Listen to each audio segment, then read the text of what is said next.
রাজধানীর national institute of neuroscience ও হাসপাতালে 500 শয্যার নতুন ভবন উদ্বোধন করেছেন প্রধানমন্ত্রী তারেক রহমান।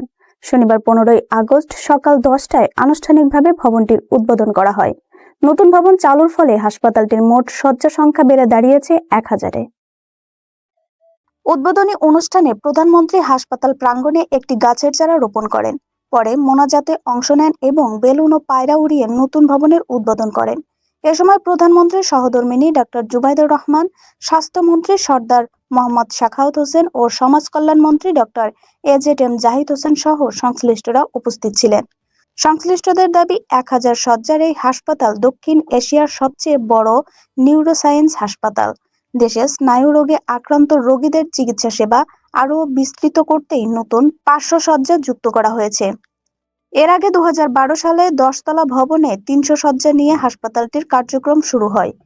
রোগীর চাপ বাড়তে থাকার পরে আরও 200 শয্যা সংযোজন করা হয়। এবার 15 তলা নতুন ভবনের মাধ্যমে যুক্ত হলো আরও 500 শয্যা। নতুন ভবন চালুর ফলে স্ট্রোক, মস্তিষ্ক ও মেরুদণ্ডের আঘাত, পার্কিনসন্স, মৃগী সহ বিভিন্ন স্নায়ু রোগে আক্রান্ত রোগীদের চিকিৎসা সেবা দেওয়ার সক্ষমতা বাড়বে।